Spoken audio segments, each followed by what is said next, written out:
Welcome to Novara Live for Dalia Gebrial's debut. Say welcome. Dalia, welcome to Novara Live. Welcome to Novara Live. Bigger and better than ever. Similar but earlier and more often. That's going to be our new logo, I think, or slogan is what I should say, really. A lot of big stories for you today. A report has come out on Prevent, which is a counter-terrorism strategy. Seems like it was potentially launched with some ulterior motives, and it has come out as expected. We'll explain that later. Also, some odd things going on at GB News and some more out-of-touch landlords. We do always like to show you them. First of all, though, we are talking about Volodymyr Zelensky visiting the UK. Ukraine's President Volodymyr Zelensky has paid a surprise visit to the UK in his first trip here since the war began almost a year ago. It's all been highly choreographed. Rishi Sunak was waiting on the runway for Zelensky's arrival. From there, he went to Downing Street and then on to Parliament's Westminster Hall, where he addressed MPs. In that speech to Parliament, Zelensky presented the Speaker with a fighter pilot helmet and said this. The writing on the helmet reads, "We have freedom, give us wings to protect it."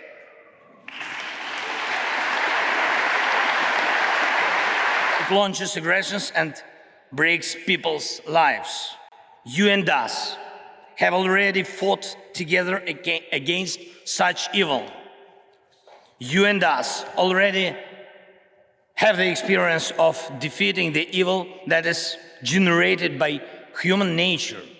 I'm not saying there will be no more wars after the war ends. No. It is impossible to completely erase evil from human nature. Yet it is in our power to guarantee with words and deeds that the light side of human nature will prevail. The side you and us share. And this stands above anything else. Thank you for your attention. Thank you for your support, and leaving a British Parliament 2 years ago, I thanked you for delicious English tea. And I will be leaving the Parliament today, thanking all of you in advance for powerful English planes. So he was a performer before he was a president. He's saying he thanks Britain in advance for sending planes. That hasn't been agreed to. So Rishi Sunak has said he's asked Defence Secretary Ben Wallace to consider which jets Britain might be able to send in future, but a spokesperson has stressed no decision about sending any has been made. Slightly less relevant to the war effort, but good for a photo opportunity, Zelensky then went on to meet the king. Charles told the Ukrainian leader that, quote, "We've all been worried about you and thinking about your country." So what should we make of Zelensky's visit, and should Britain send jets to Ukraine? I'm joined by Luke Cooper, an academic at LSE, who heads up their Ukraine War Research Programme. Luke, thank you for joining us. Let's start with the visit itself. Why has Zelensky chosen to come to the UK in particular, and why has he chosen to come right now? The simple answer is that the UK has been a very big supporter of Ukraine throughout the course of this war and before. And it was interesting in the speech that he referenced the military training program that the UK was running in advance of the full-scale Russian invasion in February last year. So the UK had an existing program, and so he referred to the UK as one of the few countries that supported Ukraine prior to February 2022. So I think that was really significant.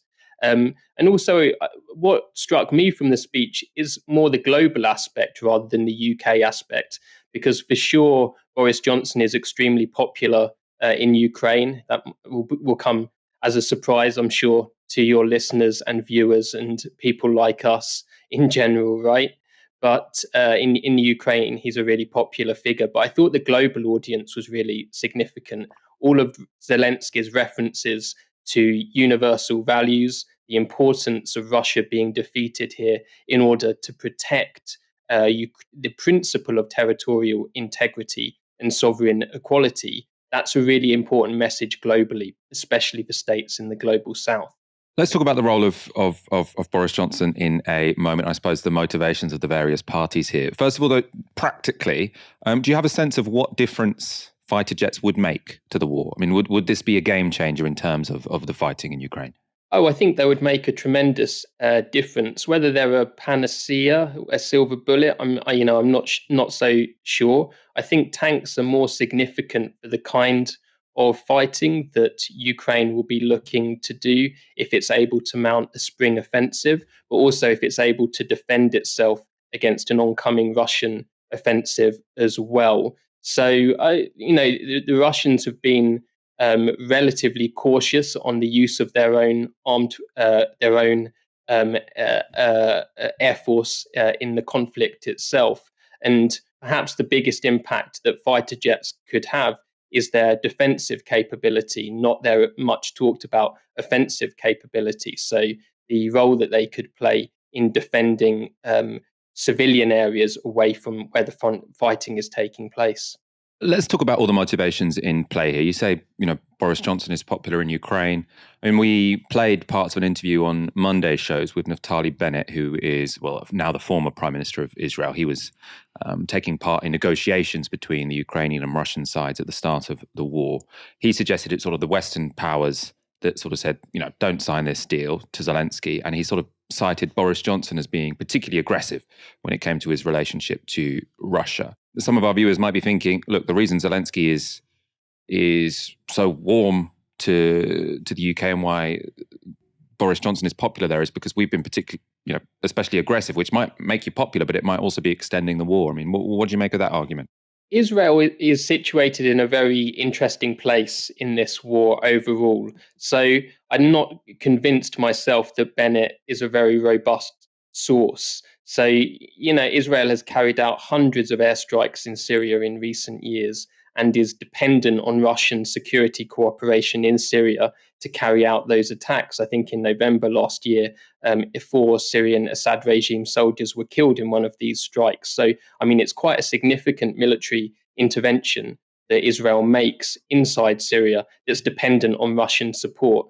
And of course, there is to some degree an element of political affinity too between Bennett, who is now, of course, the former PM of Israel, Netanyahu's back. He's in alliance with forces far further to the right, indeed, outright fascist forces. So I think, the most important part of the role that Israel plays in understanding this conflict is, I think, in some establishment foreign policy circles, people complain about the global south not being robust enough on Ukraine.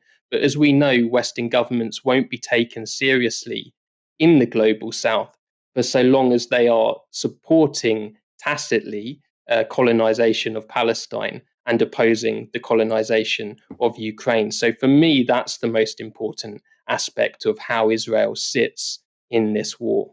Let's go on to where these weapons might take us. I mean, you talked about territorial integrity earlier, which I suppose, implicitly means to me you want us to be giving fighter jets to Ukraine so they can win back Crimea. Now, that rings alarm bells to me. That makes me feel like, oh my God, we're begging for nuclear war. I mean, are you imagining fighter jets flying over Crimea to send the Russians home? I think it will be militarily difficult for Ukraine to retake Crimea. It's very politically difficult to put that forward in Ukraine at the moment. If you look at some of the opinion polling coming out of Ukraine, there's such overwhelming support for Ukraine's war of national liberation. I mean, it has in defining that in terms of retaking Crimea. So, whether retaking Crimea is militarily possible, maybe I'll leave it to those to others to judge. But I think, for me, the most important question in all of these that for us on the left to consider is what's our definition of what peace looks like. So, there's the old vintage left-wing slogan, no justice, no peace. And that seems to me like a good slogan to apply to the crisis that we see in Ukraine. So what does a just peace actually look like? And can a peace be considered a just peace if it freezes and institutionalizes Putin's imperialist invasion and his ethno-nationalism. So, peace at any cost seems to me incredibly problematic. Does that mean that we should, be dismissive of the dangers of nuclear war? Of course, we shouldn't. We should absolutely be seeking to avoid that. But we also need to recognise that it's not a likely outcome of Ukrainian offensive operations to retake, territory that is by any international law standard Ukrainian. So I'm not convinced that it's likely that a successful Ukrainian operation in Crimea would lead to Vladimir Putin pressing the button. It's certainly hard to see how that would be in his interests. My concern here would be, one, even if it's a small possibility, a possibility of nuclear war is still a very big deal. And then what counts as a just peace? I mean, in a way, I'm more of a utilitarian here. So it's more what people are going to be willing to accept. How can the least harm be done? How can we have this war not go on for as long as it possibly can, but also have some sort of sustainable peace? So it's obviously not going to be sustainable if Russia say we get to decide who rules Ukraine and we get to keep all of the territory we currently hold. I don't see that as a sustainable peace, but potentially going back to the borders that pertained before Russia's full-scale invasion, that to me seems possibly sustainable. And what seems key to that, and this is where I think we probably differ on the role of the West here, is I would be saying, look, what we need is for the West to be saying, yes, we support you in your self-defense of your country, but at the same time, we're not going to support you till achieve your maximalist aims. So we're not going to arm you to the teeth so that you can get back Crimea. We've got to be realistic here. And I think that would also potentially help Zelensky within Ukraine sort of argue for compromise within Ukrainian society. Because if you've got Boris Johnson saying, Zelensky, don't compromise, we'll arm you until you take back Crimea, then it's going to be harder for him if he wants to, seek peace, to persuade elements within Ukrainian society. So I suppose that's where I'm coming from, where I feel like, yes, I'm not against arming Ukraine at all, but I feel like if we're too gung-ho about it, and if we're not encouraging compromise, that could actually make peace harder. Sure. And I mean, many people on the political right agree with you, of course. I mean, Henry Kissinger famously put forward this argument last year, and was yeah, indeed, and was pretty universally. Many people on the right agree with you too. I mean, all the people. No, sorry, I didn't mean that as an attack. Sorry, Michael, I didn't mean that as an attack on you. I was just observing it as interest. Sorry. So sorry, don't take that the wrong way. Yeah. But no, I mean, all I mean is that this isn't a left-right consideration. Yeah, I'll accept there that. Are indeed people. Yeah, there are indeed people on the right that would agree with you. So look. So all I would say is it's for Ukrainians to decide. I think that's just the principle that I think we should apply here. It's not for us in our virtual studio to start redrawing what we think would be a utilitarianly just map of Ukrainian geography post-war. It has to be for Ukraine and Ukrainian democratic institutions to decide what form peace takes in the future. And of course we can enter into dialogue and discussion with them around that, absolutely. And we should be doing that. That's where I think arming, because if obviously I don't think anyone should be forcing the Ukrainians to enter into any kind of agreement. I also don't think that would be practical. So it's obviously for the Ukrainians to decide what agreement they sign. But by sending planes or tanks or whatever weaponry we decide to, we are becoming an active participant, right? So while I don't think we should force the Ukrainians to sign this or that, I think probably when we're deciding what arms to send, we should be thinking, well, does sending this particular arm make it more likely that they will come to some sort of compromise agreement, or does it make it more likely that they'll look for the kind of maximalist demands that might end in nuclear apocalypse? Do you see what I mean? Yeah, no, I do completely see what you mean, and obviously, again, this isn't a left-wing argument either, because many people in the Biden administration have been saying the same thing over the last 12 months as well. So, no one's saying any of these questions are easy.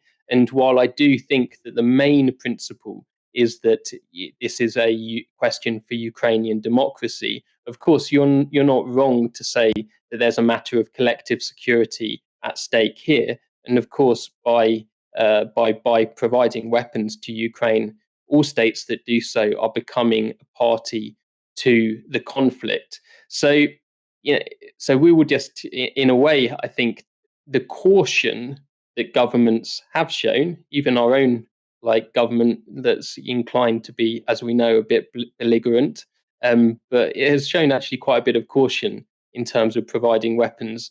I would expect that to continue. I think that they could probably be and should be providing more in the way of tanks, fighter jets. Let's see how the argument goes. I don't have strong views on it, but I would be inclined to say yes on that score too. I completely take your point about sort of this isn't necessarily a left-right issue. There are realists on the right who are more on my side. There are NATO fanatics on the right who are more on your side. I totally accept that. I want to talk, I suppose, just very briefly about the geopolitics of this and the divisions within Europe. Is it potentially the case that Zelensky, I mean, as far as I understand it, he's gone to the USA, he's gone to Poland, and he's gone to the UK. He hasn't gone to France or Germany so far. Is he going for the countries who he thinks are going to be keenest to turn on the taps when it comes to arms, and then hoping that will pressure France and Germany and those other countries who've been a bit more resistant? Quite possibly, although there was talk that he was going to go to Brussels, and I think he might be going to Brussels tomorrow, and earlier in the week, but it was cancelled after a series of leaks. So I think there's an element of accidental miscommunications and that kind of thing with these visits. But I think your assumption is correct. I mean, in a lot of foreign policy circles, it's become quite fashionable to hate on Germany a bit, hate on Scholz in particular, which I find a bit, I'm a bit uncomfortable with. German public debate is actually quite good at debating some of these issues. It doesn't have the same problem of good versus evil narratives. You're either with us or against us that British politics and American politics kind of has. And of course, Scholz was only representing the concerns of a lot of Germans, where pacifistic sentiment is a lot stronger. So I think hopefully we can have, amongst all of Ukraine's allies and amongst the left and the right and stuff, a more German-like, mature debate about the real trade-offs that exist on this issue. Prevent is a key part of Britain's counter-terrorism regime and was created to try to manage people at risk of radicalisation. It originally gained notoriety for focusing on Muslims, and many people argue that it stoked anti-Muslim sentiment. But in recent years, more people have been referred for right-wing extremism than for the Islamist kind. Unhappy with that outcome, the Tories ordered a review. That review, conducted by William Shawcross, a former chair of the Charity Commission, has now reported this. Prevent must return to its core mission, countering all those ideologies that can lead people to committing or supporting acts of terrorism. This can only be done if Prevent properly understands the nature of these ideologies and how they attract and suborn individuals. It is correct for Prevent to be increasingly concerned about the growing threat from the extreme right, but the facts clearly demonstrate that the most lethal threat in the last 20 years has come from Islamism, and this threat continues. Prevent must address all extremist ideologies proportionately according to the threat each represents. However, my research shows that the present boundaries around what is termed by Prevent as extremist Islamist ideology are drawn too narrowly, while the boundaries around the ideology of the extreme right wing are too broad. This does not allow Prevent to reflect accurately and deal effectively with the lethal risks we actually face. The review contains 34 recommendations, and Home Secretary Suella Braverman has accepted all of them. In her response to the review, she wrote this: "The threat from terrorism is becoming more diverse, but Islamist terrorism remains our primary and deadliest threat. The Islamist attacks in recent years provide stark reminders of the enduring threat posed by those inspired to violence by Islamist ideologies. Yet Islamist terrorism is severely underrepresented in Prevent." The review finds that there has been an institutional hesitancy to deal with Islamist extremism and a reticence in challenging those who claim that our efforts to tackle it are Islamophobic. This has also contributed to Prevent applying different thresholds for different ideologies. It has defined the extreme right wing too broadly, so that it sometimes draws in right wing and centre-right politicians and commentators. Oh, God, imagine drawing in a centre-right or right-wing commentator and thinking they were extreme. Unbelievable. It is a fairly convenient conclusion for a right-wing politician, but there is a problem with the report. The executive summary of the review states that there have been 6 terrorist attacks in Britain since 2019, and that all of them were instances of Islamic extremism. That's a core argument made in the document. That's why it should be refocused on Islamic extremism, because that's where the real threat comes from. What that leaves out, though, are those terrorist attacks carried out by far-right extremists that have happened in that period. So in 2019, Vincent Fuller used a baseball bat to attack cars with non-white drivers in Stanwell, Surrey, inspired by the Christchurch terror attack on a mosque that had happened the day before. Fuller roamed the streets shouting, "All Muslims should die, white supremacists rule." Sounds pretty extreme and terroristic to me. He then stabbed a teenager who he thought was Muslim. Luckily, the teen survived. The police declared it a terrorist act, as did the judge in the case. Then, in October last year, far-right extremist Andrew Leake firebombed an asylum processing centre in Dover. The perpetrator, who committed suicide after the attack, had posted anti-Muslim sentiments on Facebook. The police investigating the attack declared it a terrorist incident. William Shawcross, the author of the review, has also been known to have a history of expressing pretty strong anti-Muslim sentiments. In 2012, he said, Europe and Islam is one of the greatest, most terrifying problems of our future. I think all European countries have vastly, very quickly growing Islamic populations." This is the guy who was brought in to write this supposedly impartial review into Prevent. While Shawcross was charity commissioner, Muslim charities were also disproportionately subject to investigation. And Shawcross's track record is so bad that more than 450 Islamic groups and charities from across Britain refused to participate in the Prevent review. Amnesty International have also given their verdict on the publication of the review. They say this review is riddled with biased thinking, errors, and plain anti-Muslim prejudice. Frankly, the review has no legitimacy. William Shawcross's history of bigoted comments on Muslims and Islam should have precluded his involvement in this ill-starred review in the first place. There's mounting evidence that Prevent has specifically targeted Muslim communities and activists fighting for social justice and a host of crucial international issues, including topics like the climate crisis and the oppression of Palestinians.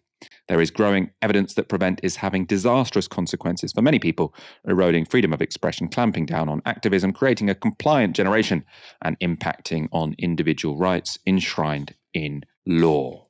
Dalia, what do you make of this? It does seem a bit like another example where the Tories say what they want a review to say before they commission it. So they say, we want this review to say that we're not focusing enough on Muslims, so we're going to get someone to chair it who doesn't really like Muslims, and lo and behold, you end up with a report that says we should target Muslims more.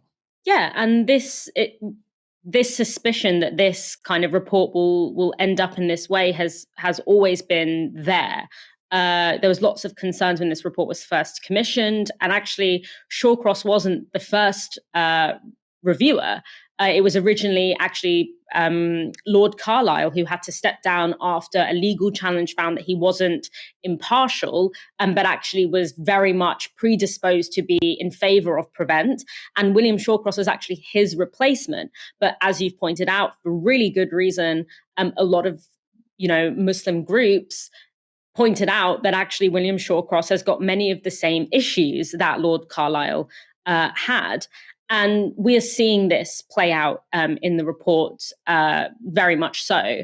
I've only started to read it, but it's very clear from the beginning that Shawcross very much buys into a lot of the fundamental premises of Prevent, despite criticism, not just coming from, as he sort of seems to like to frame it, as, bad faith actors. In fact, he literally calls these criticisms as coming from bad faith actors. He kind of derides them as this sort of cranky, marginal groups. Actually, no, a lot of the critique of Prevent has come from very established human rights organizations, the UN Special Rapporteur on Contemporary Forms of Racism, and the Amnesty International. And instead of seriously addressing these concerns, and these concerns are basically rooted in the idea that the very fundamental premise of Prevent is in this idea that certain communities need to be excessively monitored and reported upon because of this idea of pre-criminality, this idea that we need to identify pre-criminal markers in these communities. Obviously, we know where that's going to go. Where it's going to go is that normal behaviors exhibited by particular people is going to be viewed through the lens of suspicion and criminality. So we see, Muslim kids, Muslim teenagers having quite normal experiences, like going through exhibiting signs of depression, signs of anxiety, or exhibiting more interest in their religion, or having, changes in their mood or whatever, things that teenagers go through, suddenly being viewed by institutions that they're supposed to trust, like doctors, like schools, etc., being viewed through the lens of suspicion.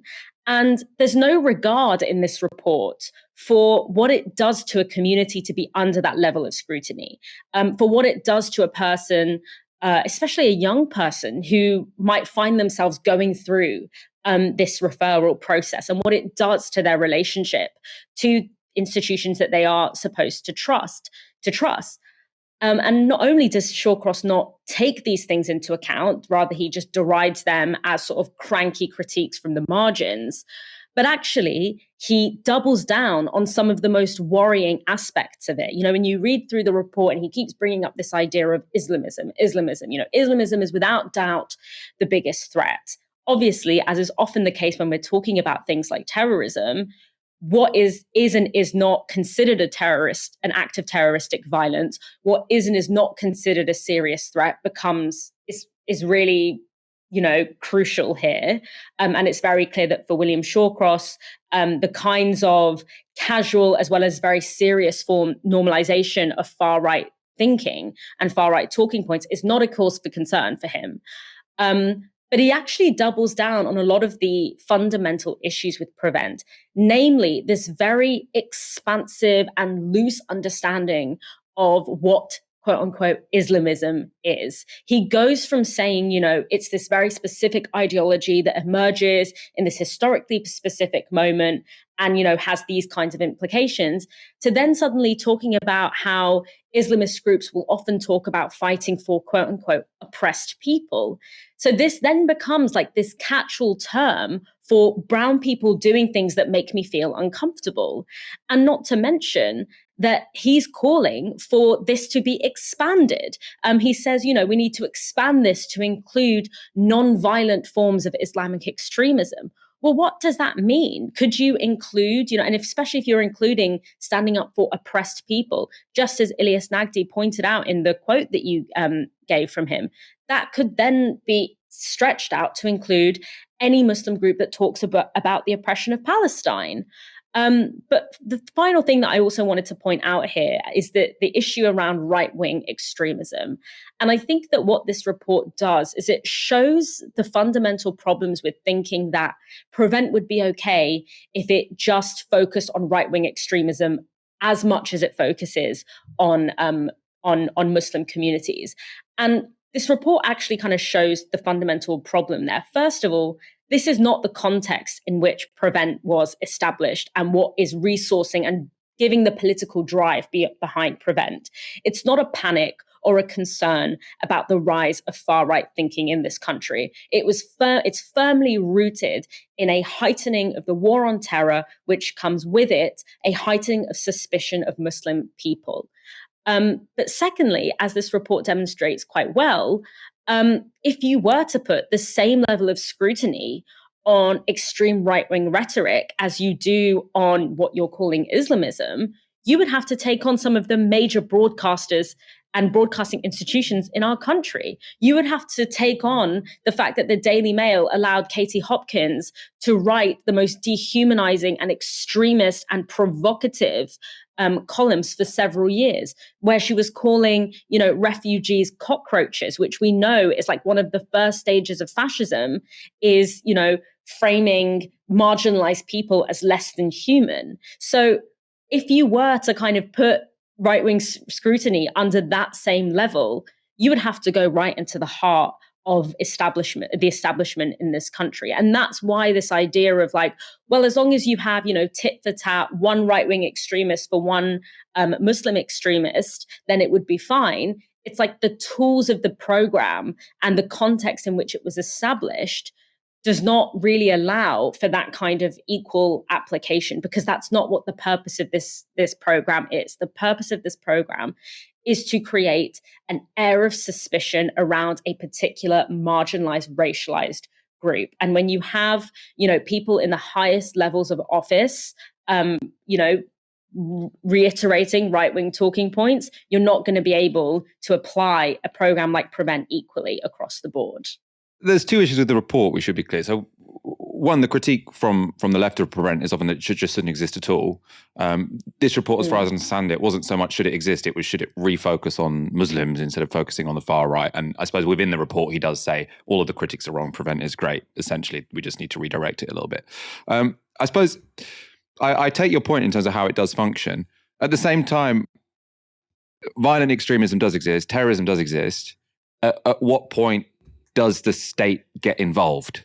I think obviously, there's a question of if there is imminent danger, then action needs to be taken. What worries me, and this is something that has been embedded in so much of our policing and counter-terrorism strategy, is again this space of the pre-criminal, which isn't about we think that this person or this group of people might do are imminently planning on doing something. It's that we think that this group of people who haven't made any plans to do anything, haven't indicated anything, but just have a series of often quite arbitrarily established markers that makes us think that at some point in the future they might, and where that becomes problematic is that when you start to treat people in that way, you actually alienate them further from the society that they are living in. When you make them feel like they are under scrutiny and under a suspicious lens, it doesn't actually help for cohesion and the feeling of belonging that makes these kinds of incidents far less likely.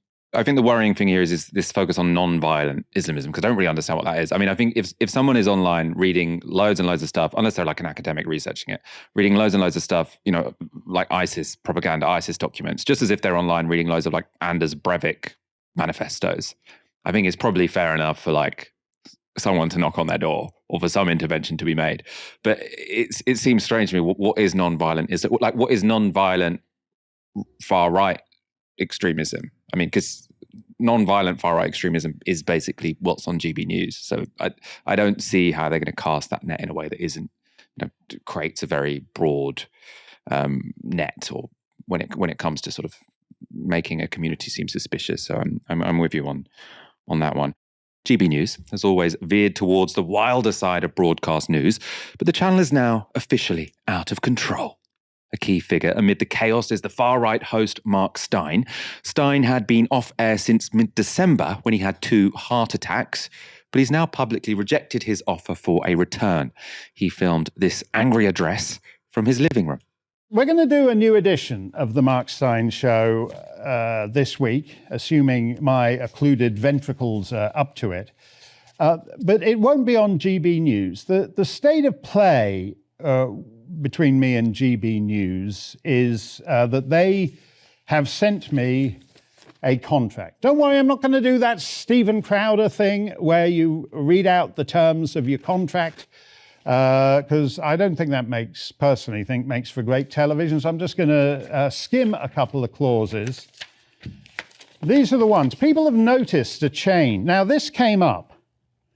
I was already set to return to GB News, and the habitual liar who runs the joint then decided that we needed a defibrillator in the studio for me to be able to go back. And then a lady who works on the show said, no problem, defibrillators are us, sending one round in 20 minutes.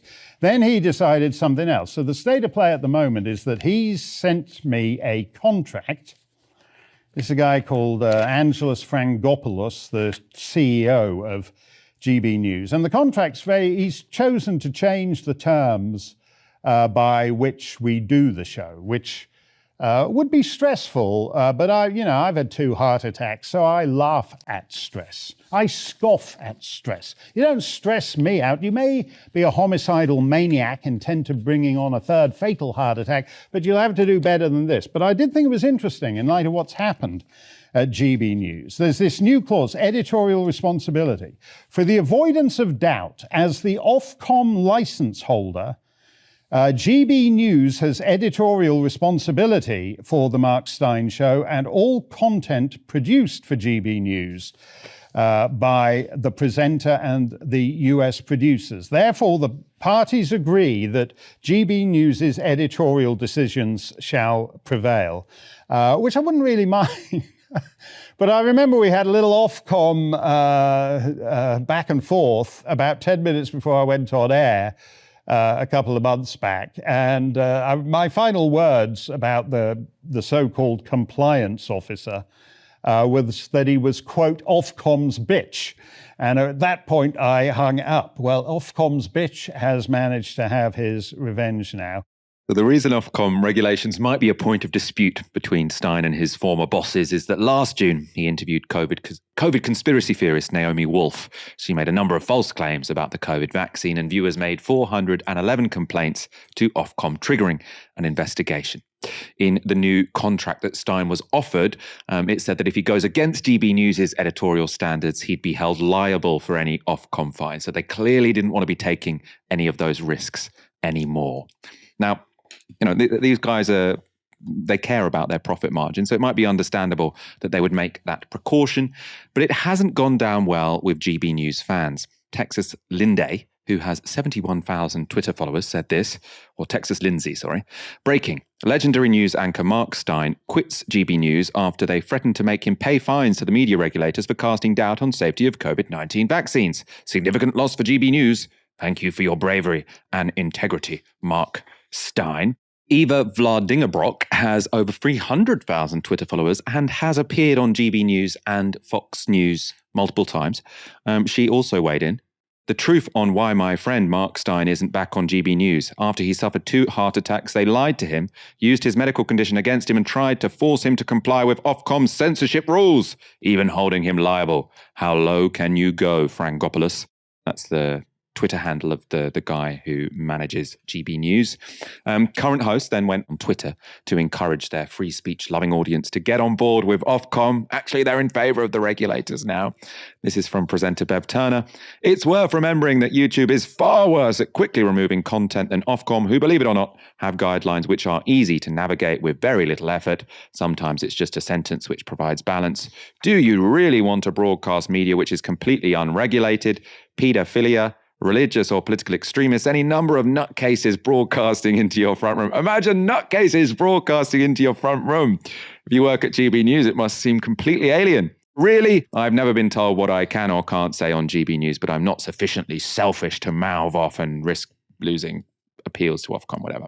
That was a GB News host warning how terrible it would be if nutcases were allowed on our TV to talk about extremist ideas. Speaking of nutcases espousing extremist ideas, Neil Oliver is a historian who peddles conspiracy theories on the channel. In a recent show, he said this. Here in Britain, they like to tell us we have the Mother of Parliament. It's hardly true, but it's a good line for the tourists. But if our Parliament wins this war, it will have consequences for the whole of the West and the whole of the world. Those aware of the silent war know it's been going on for many years. Some learned souls will tell you it's been the stuff of decades, if not centuries, passed between generations of politicians and others. The strategic objective is total control of the people. This is being achieved not by bullets and bombs, but by stealth, sleight of hand, and the misuse of legislation.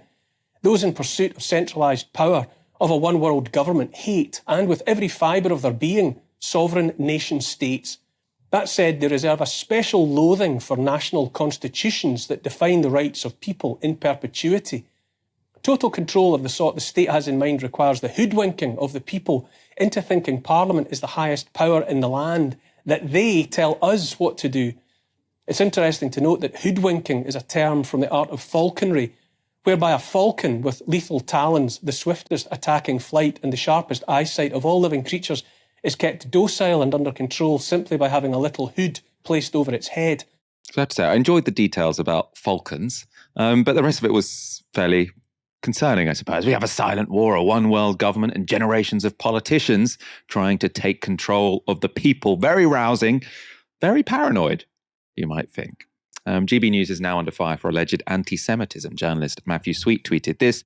Okay, this is serious. The Coast Guy, so that's Neil Oliver, would seem to be summarizing the arguments of secret weapons for silent wars, a protocols of the Elders of Zion type hoax document that circulates as real in the maddest circles of conspiracy culture. Condemnation of GB News followed from the Board of Deputies and also from the all-party parliamentary group against anti-Semitism. Nicola Richards is their chair. She said, "This media diversity is incredibly important, but not at the expense of professional standards. These developments should be of concern to GB News editors, owners, and producers, and I hope they will be carefully reviewing them. With any public platform, there is a responsibility not to open the door to conspiratorial anti-Semitism or other misinformation. No doubt Ofcom will be keeping a close eye on developments at GB News, but let's hope that the channel will get its house in order." This isn't just the Board of Deputies. This is like a very well-known anti-Semitic conspiracy theory. It deliberately, creates this atmosphere of, just like you said, paranoia, suspicion. It takes, a religious, racialized minority community and makes everything that they do be perceived through a lens of suspicion and threat. It's actually, ironically, very much like the kind of atmosphere created by something like Prevent. There's a lot of parallels actually drawn between like the Trojan Horse letter and the Elders of Zion letter, and this is why this is so dangerous. The thing with GB News is that GB News keeps running up against the same kind of internal contradiction, which is that, it's desperate to be taken seriously as a legitimate news source, and it really wants that validation. But also its raison d'etre is to be completely batshit. Like, it's founded on the paranoia and, in delusions of a very small number of very, very wealthy men who have far too much money and an imagined sense of persecution. People for whom the entire world is like designed for their comfort and ease, who now believe that they are being persecuted and are being cancelled constantly, just because groups of people that they're not used to having to listen to are now having like the tiniest little platform. And so when you have, an organization whose kind of foundation is based in that trying to drum up paranoia and, ultimately rooted in not in a rigorous analysis of the world, but in like delusional paranoia, it's going to give rise to this kind of stuff. It marketed itself from the very beginning as, the British version of Fox News, or it was kind of positioned in that way. And yet at the same time, it's trying to be, taken seriously. And, obviously Fox News, this is something that has developed over 20 years. It's been embedding itself in the news landscape of the US in a way that GB News hasn't yet had the chance to do here. And I do actually think that as sort of enjoyable as it is to watch GB News constantly tie itself in these knots and kind of run up against this contradiction, I don't necessarily think that it's impossible that a Fox News style broadcasting, company or whatever could become as powerful in the UK. I think that currently they're in a stage of experimentation where they're trying to figure out how this could work. The context is kind of different here because we don't have, the US doesn't have like a Ofcom style regulator that really gets into this kind of nitty gritty, like fairness doctrine or like fact checking and things like this. So they don't come up against the same kind of institutional resistance. But I think that, as ridiculous as it is now and as failed an experiment as it is now, these are people with a lot of money who are willing to throw a lot of resources until it works. And so maybe one day they'll find a way to move through that contradiction. But yeah, it has a crisis of identity. It wants to be taken seriously, but the ideological foundations of it are delusional and batshit. So it's going to keep having this issue. For now, it's entertaining to watch. I just hope that they don't get any better at it. Apparently, Ofcom are considering action against GB News over the content of that Neil Oliver clip we just showed you. But if the station does get shut down, now I think this is unlikely, you will still have another source of high quality right-wing news, because over on Talk TV, the Murdoch-owned right-wing platform, they're doing some pretty hard-hitting journalism, as you can see from this tweet from Piers Morgan. Update. In a global TV exclusive, the woman who took Prince Harry's virginity in a field behind a village pub gives me her truth after he invaded her privacy in a kiss and tell book. My interview with ex-royal groom Sasha Walpole airs on Piers Uncensored. Some hard-hitting journalism there. It's been a tough year for workers who are facing real terms pay cuts. It's been a tough year for people in poverty struggling to pay their energy bills. And it's been a tough year for anyone unfortunate enough to get sick and to need to use our crumbling NHS. But maybe I'm missing someone. I feel like there's another group of people who are having a really difficult year that we just don't consider enough on this show. That's right. Landlords. I just feel like I have to say that being a landlord in London is a horrible, horrible job, and it's so thankless. I'm a good landlord. I'm a landlord for one property, and my tenant just moved out after living there for 3 years. I gave her a perfect, beautiful, freshly painted, everything in it property. I come back after she's moved out. My furniture is missing. She spray painted in gold my fireplace, pieces of my furniture. Couldn't even bother to put newspaper on the carpet. It's all splotches. And everyone's talking about like London tenants, yeah? And like, oh, poor them. You know, what about poor me? Poor landlord. I have one property. You know, people think, oh, landlords are like, they're fine. You know, we're like Bernie Madoff or something, sitting at home, counting stacks of cash, you know? Actually, that rent I'm making, it's like half of it goes to all the payments you have to make, you know, and all the things you have to do just to please tenants. And then we just get treated so bad. I just don't get it. Like, what's the deal? The deal is we're annoyed that we're all paying your mortgages. You take half of our income every month to pay your mortgage. You know, you always hear this from, I hardly make any money. All the money I make goes on expenses and repairs. I don't normally believe it anyway. But even if that is the case, if most of your profit goes on repairs, still, in 30 years' time, you're going to have a very valuable house. And guess who will have bought you that house? People who go out to work instead of just waiting for rent to come in at the end of the month.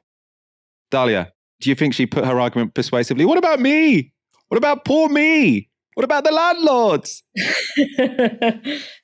Oh my God, just awful. Like, first of all, landlordism isn't a job. Like, and if you think it's a job, then why are you so surprised that people are asking you to work for your check? But it's not a job. It is an investment, and investment comes with risk. You aren't entitled to a return on your investment. That's capitalism, baby. That's a system that you're so into. Like, keep up with the program. That's not us making those rules. That's the rules that you are benefiting from.